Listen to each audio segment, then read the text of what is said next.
Hello, everyone. We're Sky and Mackayla, and today we welcome Arula and Quiet Son to the soundtrack of our lives. They will talk to us a bit about their new song, creating music, and everything that comes with it. Welcome. It's great to have you both here. Thank you. Thanks for having us.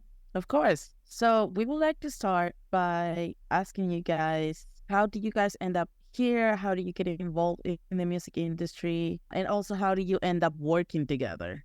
That is a great question. Connor, do you want to start? Do you want me to start? Sure. So my musical journey kind of started when I was real little. I mean, I was in church choirs growing up and always, I don't know, my mom said I was a musician from birth because I would pull all the pots and pans out and start hitting them with spoons and stuff. But I really started taking it seriously in high school when I started interning at a recording studio in Philly. And then from there, I studied audio engineering and moved to New York, started working as a producer. And then I moved out to LA last year. And that's when Arula and I were connected. I forget exactly when, but yeah, early last year. That's awesome.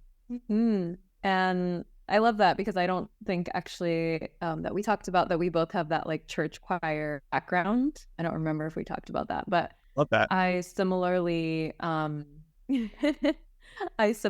was, singing in high school choir and church choir and like some youth group music things for the church. And then I actually have this funny story where I actually got kicked out of the church band for being too provocative when I was like 15 for dancing.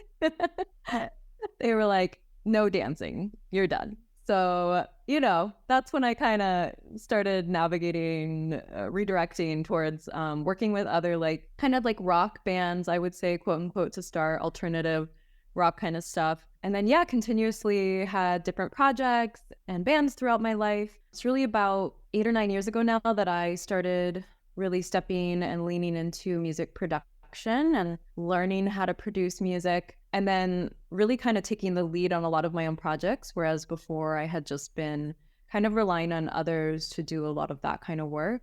And then, I guess fast forward to, I think it was about a year ago that Connor and I met. I think it was maybe February or March of 2022. And we started to just talk about maybe making a track together. And we started kind of sending things back and forth. And he's a super incredible producer. He works really fast. And I was just blown away by the amount of work we would get done long distance because I'm in San Francisco and he's in LA. So that was really just wow, I don't think I've ever worked with anyone with this much consistency and synergy. So feeling super grateful that, it's been only a little over a year and we have pretty much an album of music ready and we've played some shows and we're really excited for what's next.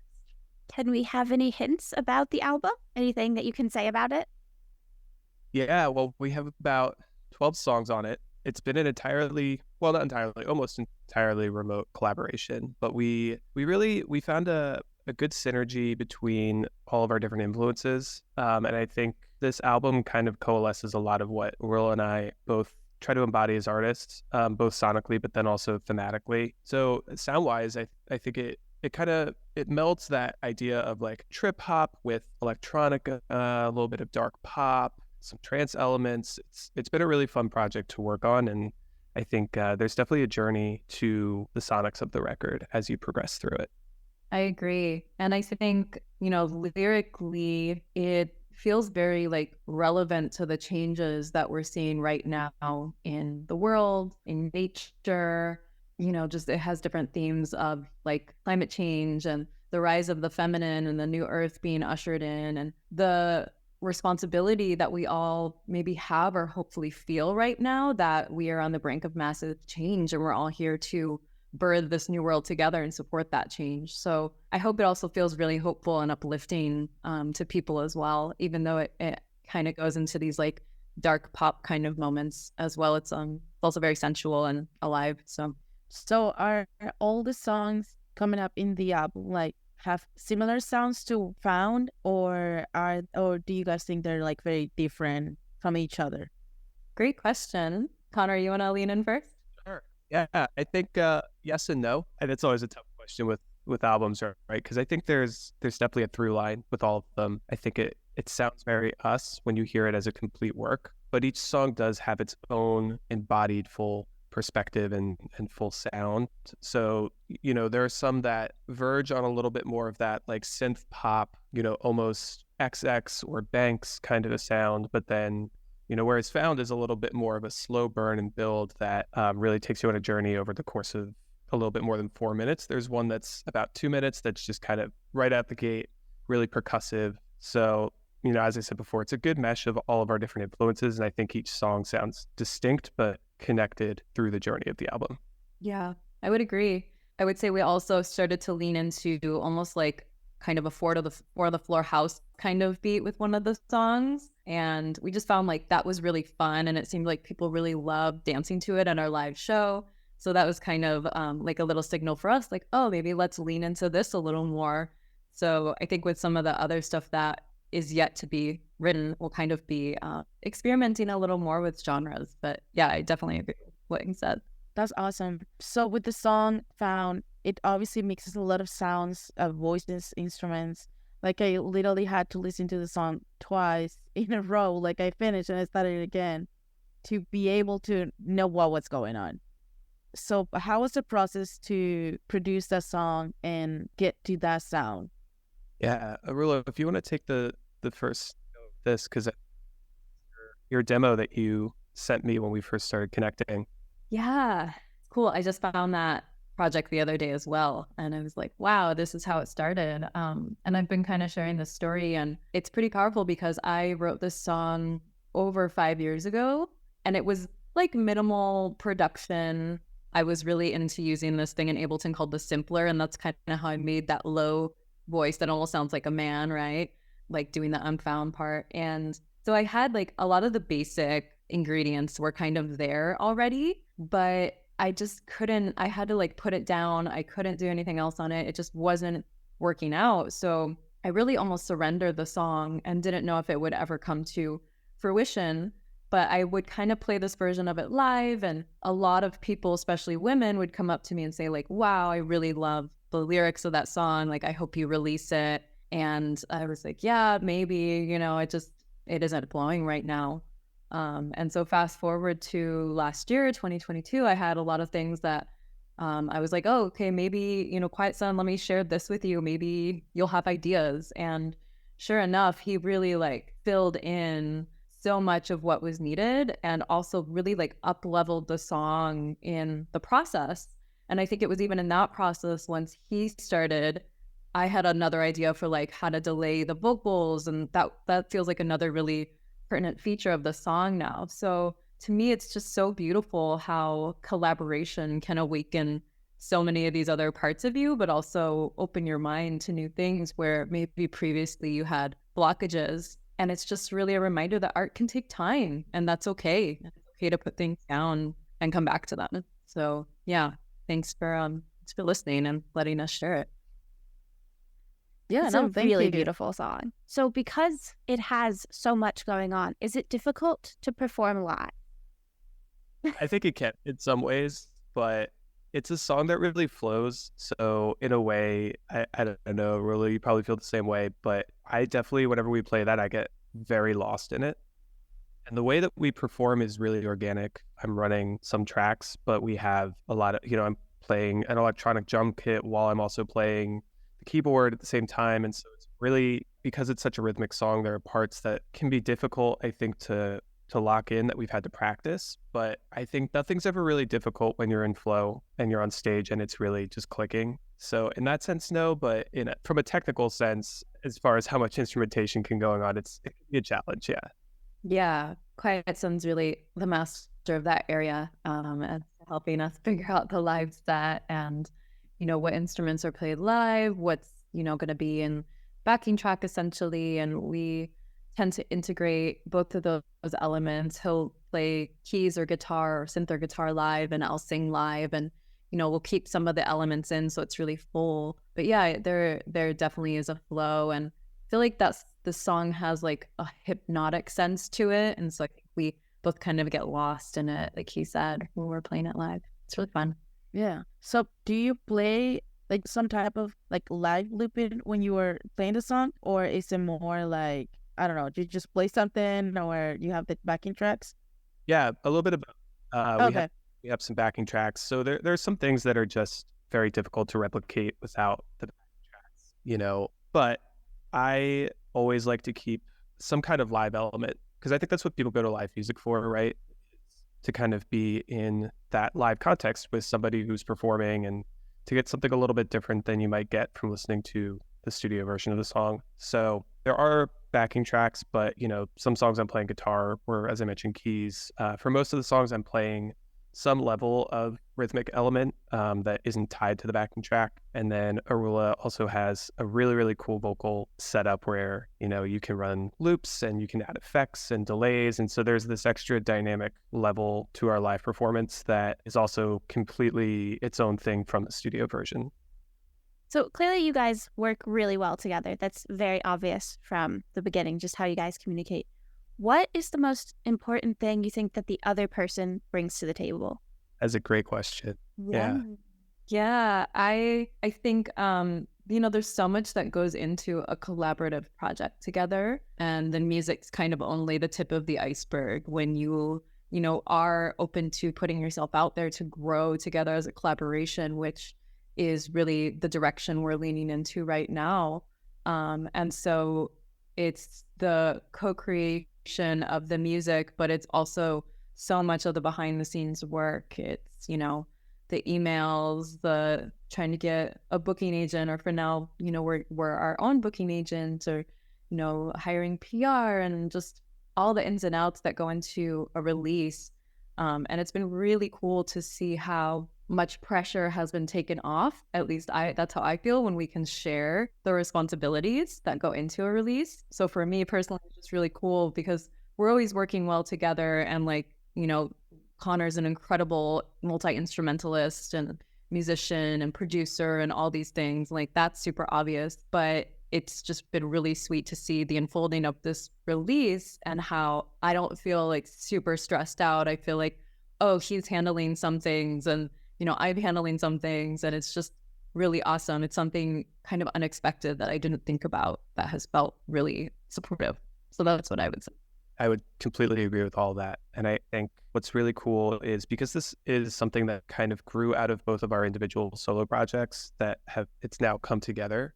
I think, have just a really good level of trust and a really good level of respect for each other that kind of takes this collaboration to that next level where we ended up saying, yeah, let's make an album. That's where this ended up after kind of really just a one song, hey, let's work together. It really blossomed. I think when we decided to take that step, it was a moment of kind of realizing beyond just a collaboration, there is that level of artistic trust in what we're making and a belief in ourselves and each other to be able to bring the fullest extent of our creativity to this project and have it stand equally together to create something that's really cool. So I definitely in Arula found another artist that I think is really able to take a world and breathe a life into it.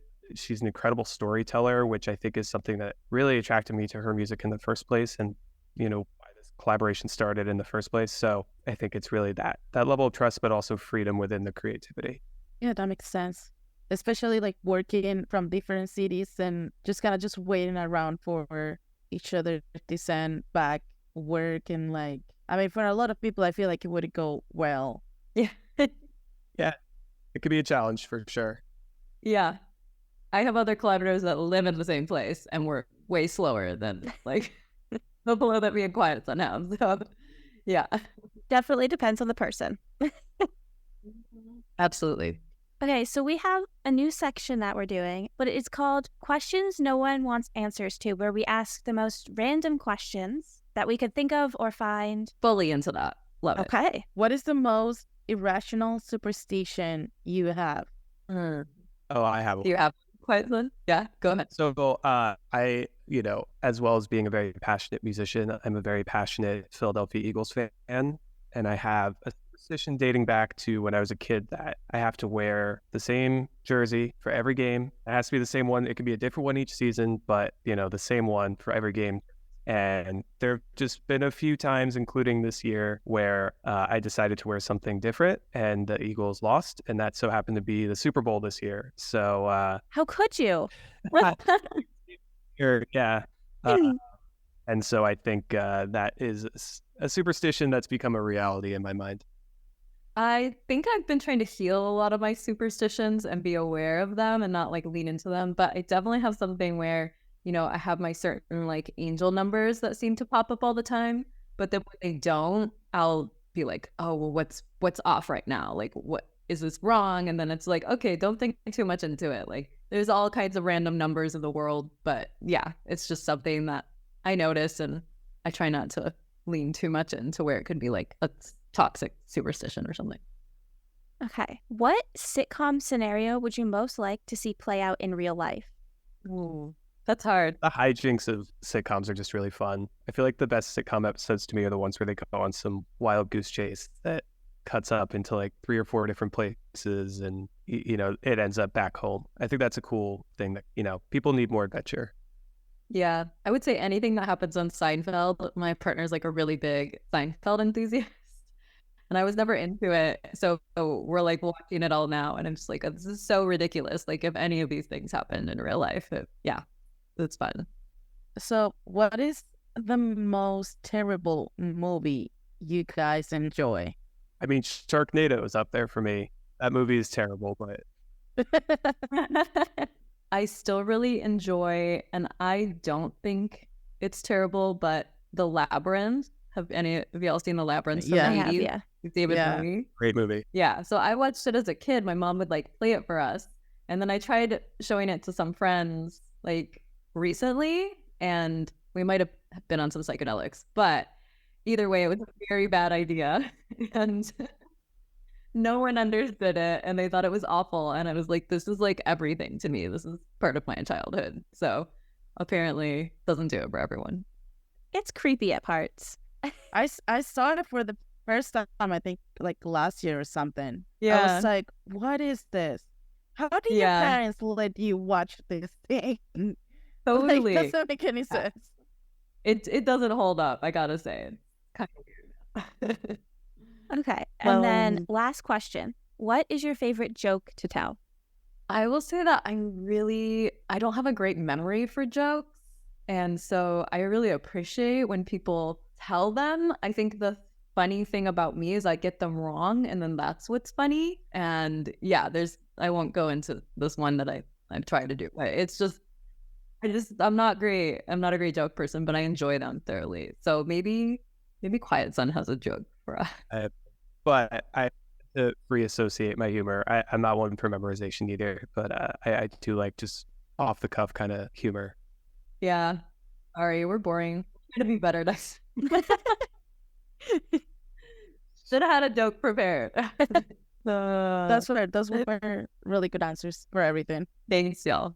Yeah. Okay. So now going back to a regular schedule, this question is more to Quiet Son, because we're kind of curious about where the name comes from and how do you come up with the name, or what inspired you to use that name? Yeah, it's actually a recent change. So I've only been working under the Quiet Son name for actually a little less than a year. Originally, my first iteration of this solo project was called Husks, and that came at a really specific time in my life. I was dealing with some pretty heavy emotions, working through some things in my life, and I was feeling a very, I think, kind of pertinent sense of isolation. And that name really represented this kind of darker industrial sound that I was doing. Fast forward a couple of years, the music I started making, especially through the pandemic, when I think we all had an opportunity to, really face isolation and choose. I know for me, I though it was difficult, one of the things that came out of that for me was being able to really look at myself in the mirror, introspect, and also really take care of myself, prioritize my mental health and my well-being. And I saw in my music that started reflecting in kind of a softer, dreamier sound. And so I felt like it wasn't really fitting my old artist name very well, because it really was something that I think was so specific to that type of music that it just wasn't translating over to this new style that I was kind of developing through the pandemic. And So from there, I really just started brainstorming, what are some things, some names that could better fit? And Quiet Son just always stuck out to me. It just kind of popped into my head one day. I was always a quiet kid. I was always somebody who music was my loudest voice. And so I think for me, it reflects some of the journey I've had since, childhood through now as an adult, making music. And the thing that has always stuck for me has been that music has been my voice. It's been my way of telling my story or other stories. And, being that, it reminds me of being that kid and keeping that close to me as I continue making music. And it's also reflective of the future for my music too, because it can embody so many different things. It's a little less specific.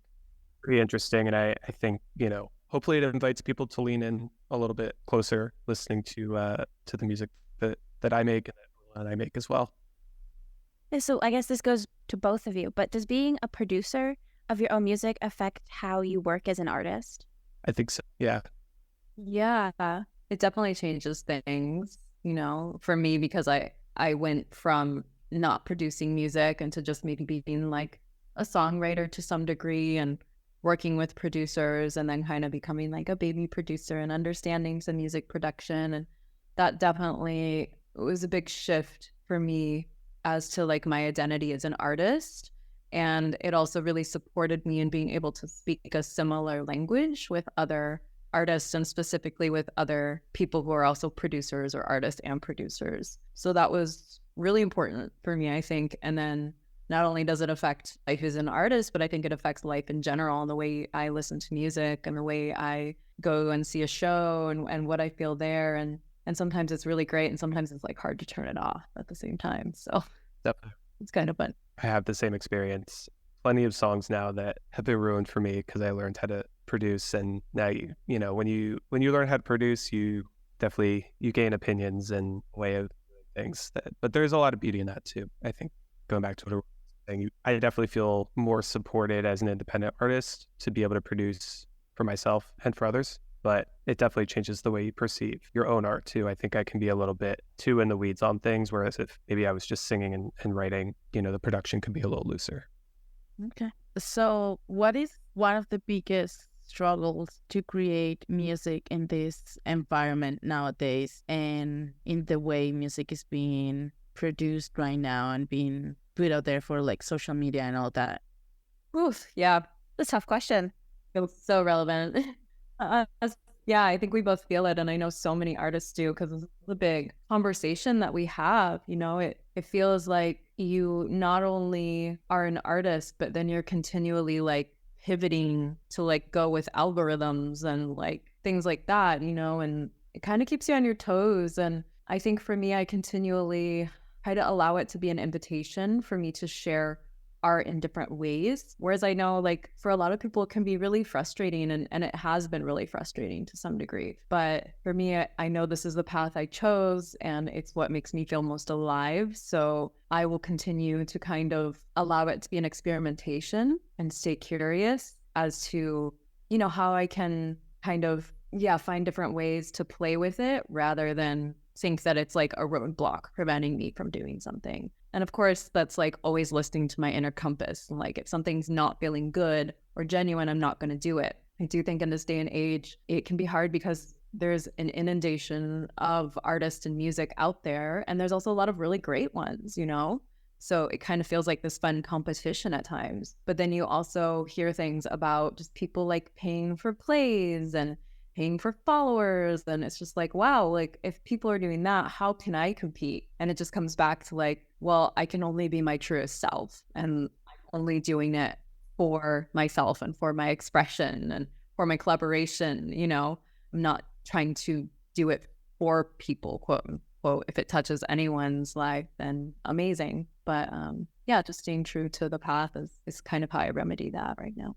Yeah. And I know in my own experience, I've never met a single artist who doesn't, myself included, always have that little voice in the back of their head that kind of says like, well, there's this many streams on Spotify, and look how many this person has, or look how many likes this person has on Instagram or TikTok. And I think there's a difference nowadays in terms of, there's a beauty in being able to promote yourself as an independent artist. We all have the tools, and things are a little bit more democratized. There's still a long way to go, but I think about how before social media, you couldn't maybe as visibly see the engagement that people are putting on certain artists or certain musicians, producers, that kind of thing. And as Arula was saying, you have to be really intentional and conscious about staying true to yourself and being authentic and doing the best you can and not getting caught up in the vanity metrics, the number of likes you have on a post or the number of streams you have on a song. It's important to a degree as a quote metric of success, right? You want people to listen to your music, but you don't want that to be the driving force.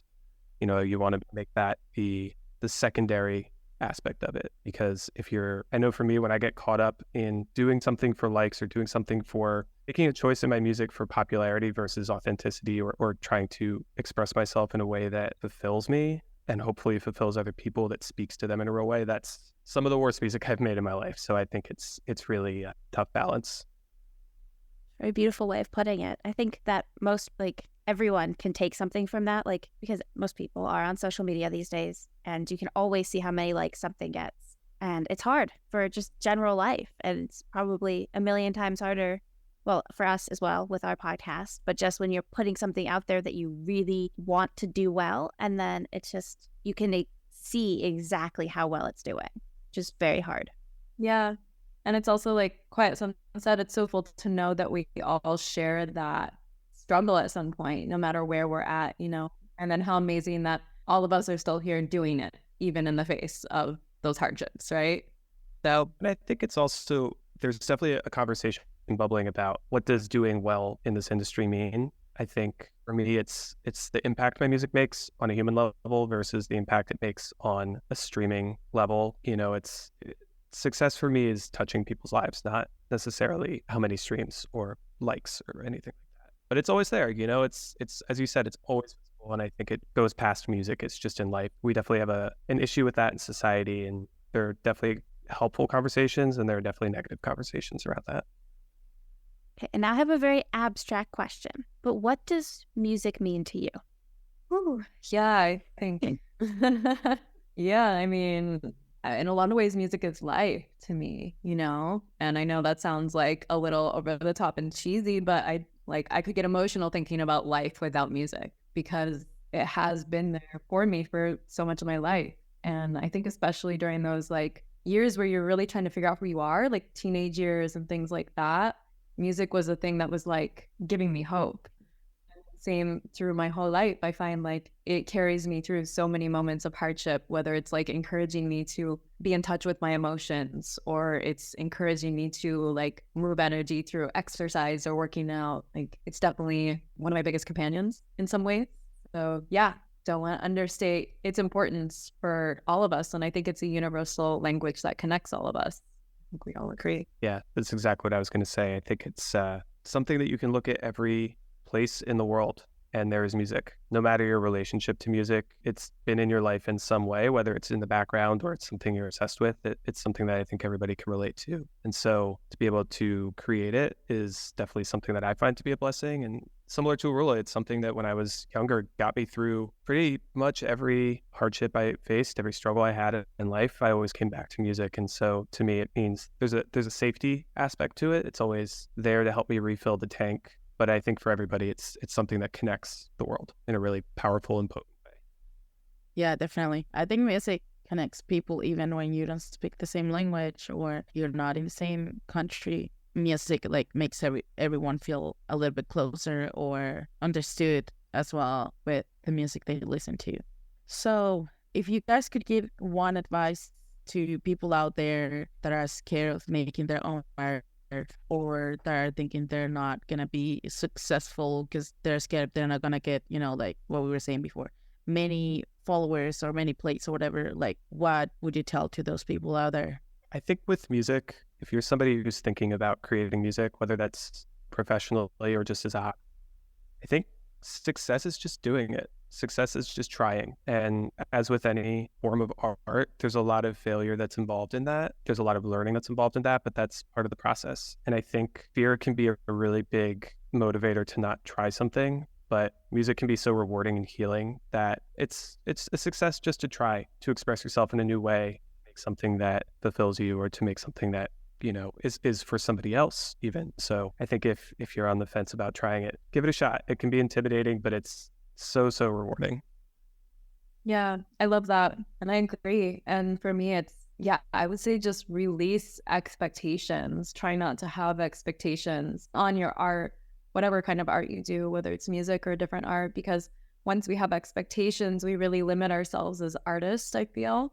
And I think I spent a good amount of time doing that years ago.